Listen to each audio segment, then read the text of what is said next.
ओम गणेशाय नमः। ओम नमः शिवाय। मैं निखिल ज्योतिष आचार्य आप सभी का मेरे चैनल पर पुनः स्वागत करता हूं। आशा करता हूं कि आप सभी स्वस्थ होंगे। महादेव की कृपा आप सभी पर सदैव बनी रहे। ये वीडियो वृषभ यानी कि टॉरस के लिए अत्यंत विशेष है, क्योंकि वीडियो है आने वाले सप्ताह यानी कि 23 सितंबर से 29 सितंबर 2024 के साप्ताहिक राशिफल के बारे में। कैसा रहेगा आने वाला सप्ताह वृषभ के लिए। मेरा साप्ताहिक राशिफल प्रमुखतः चंद्रमा की गति पर आधारित होता है।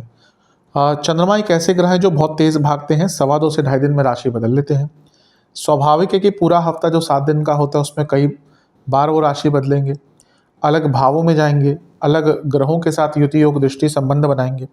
तो इन सब चीज़ों का क्या प्रभाव आपके जीवन पर पड़ सकता है, यही हम विवेचना करते हैं इसमें। चंद्रमा मन के कारक होते हैं और उनकी विशेषता होती है जिस भी भाव में जाते हैं उसको एक्टिवेट कर देते हैं। इसीलिए डे टू डे एक्टिविटी पर प्रभाव बहुत होता है चंद्रमा का, और इसीलिए साप्ताहिक राशिफल की विशेषता भी बढ़ जाती है। यदि आपकी लग्न राशि या चंद्र राशि वृषभ है, दोनों ही गाइडेंस के लिए इस राशिफल को देख सकते हैं। जहाँ से आपको ज़्यादा सूटेबल होता है वहाँ से देखिए। टेक्निकली अलग अलग राशिफल नहीं बन सकते, मैं हर बार बताने की कोशिश करता हूँ। मेरा व्यक्तिगत मानना क्या है कि यदि आप लग्न राशि देखेंगे तो आपके लिए ज़्यादा अच्छा रहेगा। शुरू करते हैं। चंद्रमा आपके लग्न भाव में ही रहेंगे, यानी कि वृषभ में 23 तारीख को, और 24 तारीख सुबह के 10 बजे तक यहीं पे उनका प्रवास रहेगा। चंद्रमा का लग्न में आना अच्छा ही होता है। यहाँ पे आके वो उच्च के भी हो गए और गुरु के साथ युति भी हो गई, तो गजकेसरी योग भी बन गया। और क्योंकि ये लग्न भाव में है तो और भी अच्छा है। गुरु आपके लाभेश हैं और चंद्रमा आपके काम त्रिकोण के स्वामी हैं, और दोनों ही ये काम त्रिकोण हैं। ये बहुत ज़्यादा कंफर्म कर रहा है कि आपकी कोई इच्छा पूर्ति हो सकती है, आपका कोई अटका काम बन सकता है। और क्योंकि ये लाभ स्थान है, ये पराक्रम का भाव है, यानी कि अपने एफर्ट से अपने रुके हुए कार्य और रुका हुआ धन या धन कमाने की संभावना, हर चीज़ में वृद्धि हो सकती है। चंद्रमा मन के कारक हैं, तो जब गुरु के साथ आते हैं तो गजकेसरी योग बनता है। गज मतलब बड़ा, हाथी, गज। तो क्यों इस गजकेसरी योग को विशेषता दी जाती है? वैसे गजकेसरी योग एक बहुत कॉमन योग है, कई लोगों की कुंडली में होता है। अब उस पर डिपेंड करता है, कई प्रकार के गजकेसरी योग हैं जिसमें विशेषता कुछ को बहुत ज़्यादा खास दी गई है। लेकिन गजकेसरी योग क्यों विशेष है? क्योंकि चंद्रमा मन के कारक है और बृहस्पति बृहत हैं, बड़े हैं, तो व्यक्ति की सोच बड़ी हो जाती है। ये समझने की बात होती है कि योग क्या बता रहा है। तो यहाँ पर कुछ नई बड़ी सोच आपकी हो सकती है और वो सोच के कारण आप अपने जीवन को आगे लेके जा सकते हैं। केतु का भी प्रभाव होगा, इसीलिए कुछ डीप सोचने के लिए, कुछ एनालाइज करने के लिए, रिसर्च करने के लिए ये समय बहुत अच्छा होगा आपका। यात्रा के आपके योग बन सकते हैं, क्योंकि गुरु अष्टमेश भी हैं, चंद्रमा के साथ हैं। तो पुनः कहूँगा, बहुत नए नए विचार और बहुत कुछ समझने का, एनालाइज करने का, रिसर्च करने का मौका है। नवांश कुंडली बता रही है कि अच्छा है, समय अच्छा है, एक अच्छा माहौल रहेगा आसपास। दशमांश कुंडली ये बता रही है कि कार्य क्षेत्र में समय तो ठीक है, लेकिन स्ट्रेस बहुत रहेगा।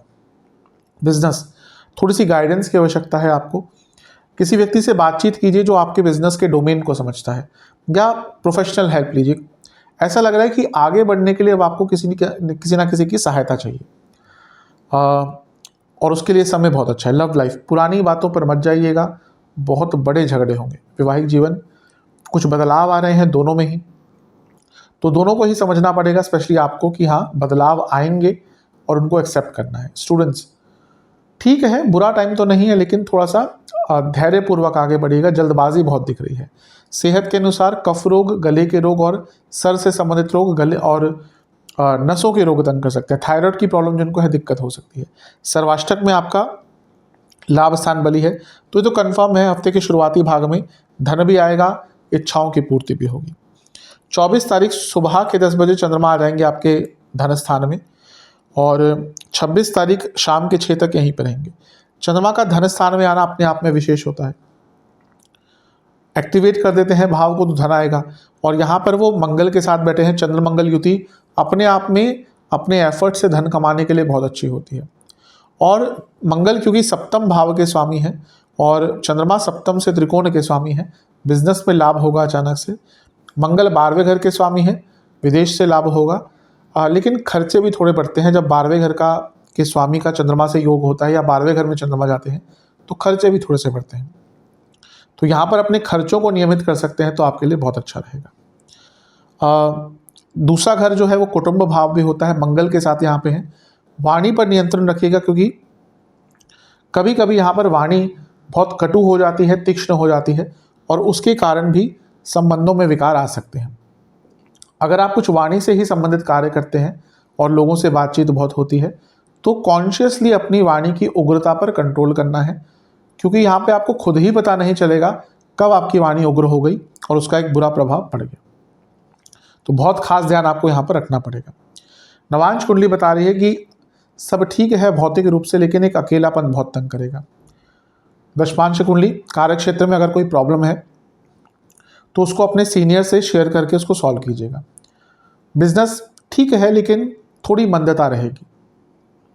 लव लाइफ, अगर कुछ अच्छे मोमेंट्स आते हैं इस टाइम पे तो उसको एंजॉय कीजिएगा और अपने पार्टनर के साथ अच्छा टाइम स्पेंड कीजिएगा।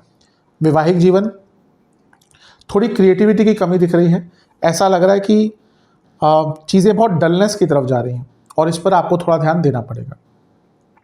जहाँ तक स्टूडेंट्स की बात है, कुछ भी अचानक से मत कीजिएगा, यहाँ पर अचानक से लिया गया निर्णय बहुत भारी पड़ेगा। सेहत के अनुसार जिनको बीपी की प्रॉब्लम है, जिनको आँखों दांतों की प्रॉब्लम है, उनकी दिक्कत बढ़ेगी। जिनको हृदय संबंधित रोग है उनको भी काफ़ी ध्यान देने की आवश्यकता है। सर्वाष्टक में आपका तीसरा भाव अत्यंत बली है, थोड़ा ओवर कॉन्फिडेंस से बच के रहेंगे तो आपके लिए अच्छा रहेगा। 26 तारीख शाम के 6 बजे चंद्रमा आ जाएंगे आपके तीसरे घर में, यानी कि कर्क में, अपनी खुद की राशि में, और सप्ताह के अंत तक यहीं पे उनका प्रवास रहेगा। चंद्रमा का तीसरे भाव में आना अच्छा माना जाता है, क्योंकि यहाँ पे वो अपनी ही राशि में है तो ये और भी अच्छा है। जीवन आगे बढ़ेगा, जीवन की कहानी आगे बढ़ेगी, कुछ नया करने का मौका मिलेगा, विचार भी अच्छे आएंगे, प्रयास भी अच्छे होंगे, एक लय जीवन को प्राप्त होगी। और कुछ स्टार्ट करना चाह रहे थे, ये भाव इनिशिएशन का होता है, कुछ स्टार्ट करना चाह रहे थे अपने जीवन में, नहीं हो पा रहा था, ये वो समय है जब आप उस चीज़ के लिए एक नया कदम उठा सकते हैं। कई बार लोग ऐसा करते हैं कि सोचते रहते हैं कि ये करेंगे करेंगे करेंगे, प्लानिंग बहुत बड़ी होती है लेकिन वो स्टार्ट तो पहले कदम से होती है, स्टार्ट तो छोटे से होती है, तो वो पहला कदम ही लोग नहीं उठा पाते और ये वो समय है जब आप वो फर्स्ट स्टेप उठा सकते हैं। तो ठीक समय है, यहाँ पर कुछ बुरा नहीं दिख रहा ज़्यादा। हाँ, राहु का प्रभाव है और राहु इच्छाओं के कारक हैं, वासनाओं के कारक हैं, और ये भाव भी इच्छाओं का है, तो इच्छाएं बहुत प्रबल हो जाएंगी, इच्छाएं बहुत स्ट्रांग हो जाएंगी। काम त्रिकोण है दोनों, तो इच्छाओं में फंसकर अपना ही कुछ नुकसान करा सकते हैं। तो अपने ऊपर थोड़ा सा ध्यान दीजिएगा, अपने कम्युनिकेशन पर ध्यान दीजिएगा। कुछ भी बोल रहे हैं उससे पहले बहुत बार सोचिएगा कि जो बोल रहे हैं इसका मतलब कुछ गलत तो नहीं निकल सकता, यानी कि वाणी पर बहुत कंट्रोल, कम्युनिकेशन पर बहुत ध्यान। कुछ भी बोलने से पहले परिस्थिति, व्यक्ति, समय, इन सब देश काल पात्र हर चीज़ को देखकर थोड़ा सा अपने वाणी का उपयोग कीजिएगा। यात्रा के अचानक से योग बन सकते हैं आपके, और कोई बहुत लंबा अटका हुआ कार्य भी पूर्ण हो सकता है। नवांश कुंडली बता रही है कि अपने गुस्से पर और अपनी एक्सपेक्टेशन पर, दोनों पर ही नियंत्रण रखना पड़ेगा। दशमांश कुंडली, कार्य क्षेत्र में अच्छा है, कुछ अच्छा कार्य करने का, कुछ स्पेशल कार्य करने का अवसर मिल सकता है। बिजनेस की जहाँ तक बात है, एक ही प्रॉब्लम दिख रही है कि ऑर्गेनाइज नहीं रह पाएंगे इस टाइम पे। लव लाइफ ठीक है लेकिन शांत रहिएगा, मतलब कि यहाँ पर बहुत ज़्यादा बात करना भी कष्टकारी हो सकता है। वैवाहिक जीवन, एक समयबद्ध तरीके से आगे बढ़िएगा, मतलब कि ज़्यादा एक्सपेक्टेशन नहीं करनी लाइफ पार्टनर से, कुछ टोका टाकी नहीं करनी, पोक नहीं करना, मजाक में भी, उसका बुरा प्रभाव रहेगा। स्टूडेंट्स, गुस्सा बहुत रहेगा आपके अंदर, उसका बुरा प्रभाव हो सकता है। कॉम्पिटिटिव एग्जाम है तो बहुत अच्छा करेंगे, लेकिन गुस्से पर नियंत्रण अनिवार्य है। सेहत के अनुसार गले के रोग, नसों के रोग, जोड़ों का दर्द और पुनः जिनको लो बीपी की प्रॉब्लम है ध्यान दें। अगर आपको कोई हार्मोनल प्रॉब्लम है तो भी थोड़ा सा ध्यान दें। सर्वाष्टक में आपका अष्टम भाव अत्यंत बली है, बस अपने उत्साह पर थोड़ा नियंत्रण रखने का प्रयास कीजिएगा, वही एक चीज़ है जो आपको हफ्ते के अंतिम भाग में तंग करेगी। जहाँ तक उपाय की बात है, आपको दुर्गा चालीसा का एक बार पाठ करना है, दुर्गा जी की एक बार आरती करनी है, और दुर्गा माता को 3 प्रकार के फलों का भोग लगाना है। आशा करता हूँ कि वीडियो काम आएगी। चैनल पर नए हैं, सब्सक्राइब कीजिए, वीडियो को लाइक कीजिए। मिलता हूँ अगली वीडियो में, तब तक के लिए ओम नमः शिवाय।